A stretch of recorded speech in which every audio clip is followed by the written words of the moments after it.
Donc bonjour à tous, merci d'être là. En quelques mots, Thomas Dubois, ça fera 5 ans la semaine prochaine que je suis chez les Furets. Je suis aujourd'hui dans l'équipe infra, donc il y a plusieurs sysadmins dans la salle. Et je vais vous parler d'un projet qu'on a mené en fait fin 2013 et qui a servi à beaucoup d'autres projets, notamment notre Daily Delivery. Voilà. Donc je ne vais pas vous présenter ce qu'est un grid Selenium, j'espère que vous connaissez, parce que sinon ça va être un peu compliqué. Historiquement, donc ça tournait nous sur une machine de dev assez simple avec 8 cœurs, un peu de RAM, et on faisait tourner correctement 8 nœuds. Donc on a compris facilement qu'on pouvait faire tourner un nœud de grid Selenium sur un cœur de CPU. On avait 200 tests, ce qui est à peu près toujours le cas, mais sauf qu'à l'époque ça tourne en 45 minutes et c'était pas stable. Donc on les relançait 2-3 fois, donc autant dire 3 fois 45 minutes pour faire pour vérifier que la mise en prod est facile. Fonctionne bien, ça va être assez compliqué d'en faire plusieurs par jour. Et on avait des crashs de JVM, voilà. Donc on s'est dit on va changer déjà de matériel, prendre un truc un peu plus puissant avec 32 cœurs histoire de mettre plus de nœuds, et on s'est récupéré donc un serveur avec 128 Go de RAM, ce qui est assez sympa. Pour démarrer Grid, on le faisait donc avec le méthode la plus simple possible, c'est-à-dire on lance une JVM en mode hub et 32 JVM en mode node Firefox, et ça marchait sur notre machine avec 8 nœuds. Il n'y a pas de raison que ça marche sur une machine que ça marche pas sur une plus grosse machine. Bon, en fait, si, il y a des raisons. Donc on s'est retrouvé à avoir énormément de plantages, genre les 3/4 des tests qui plantent aléatoirement, jamais les mêmes, et dans les logs de Selenium, une histoire de bind de port qu'on ne définit pas dans la conf. Et en plus de ça, notre CPU, il se tournait un peu les pouces. Donc là, un peu creusé, la doc n'était pas très explicite.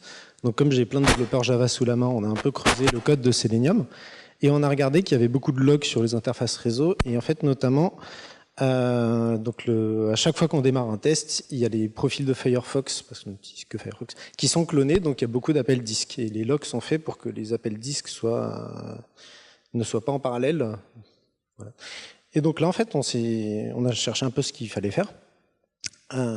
Donc, histoire d'éviter les problèmes de log réseau, donc autant mettre ça dans un système de virtualisation. Sauf que faire tourner 32 VMware avec 32 OS sur une machine, c'était un peu overkill. Comme je vous disais, il fallait donc le système clone le profil de Firefox à chaque démarrage. Donc si vous avez 32 nœuds, techniquement, pour pas avoir de problème, il faudrait 32 installs de Firefox. Autant dire qu'à maintenir, c'est pas facile. Donc il nous faut un système avec des templates. Et notre CPU se tournait les pouces parce qu'en fait les disques passaient tout leur temps à copier. Et donc en fait on s'est dit, histoire d'accélérer nos IO disques, on va tout mettre dans de la RAM parce qu'on a de la RAM. Donc on a commencé à faire ça avec LXC.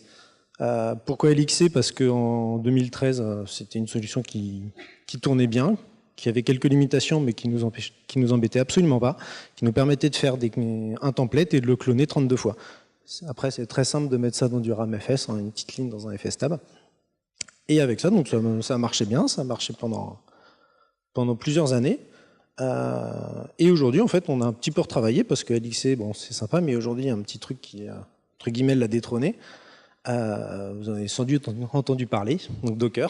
Donc on refait exactement la même chose, mais avec un Docker Compose qui est beaucoup plus simple, qui va être beaucoup plus simple à maintenir parce que les équipes de Selenium fournissent des images toutes prêtes. Vous avez juste à choisir votre numéro de version. Et un Docker Compose Scale, donc vous choisissez le nombre de nœuds que vous démarrez, il démarre facilement, et voilà. Accessoirement, avec Docker Compose, dans la manière dont il stocke son file system, que si vous démarrez à 32, 48 de Firefox, finalement, l'espace disque il va être utilisé qu'une fois, plus des petits layers. Donc en fait, vous avez besoin de beaucoup moins de RAM pour faire tourner ça tout en RAM.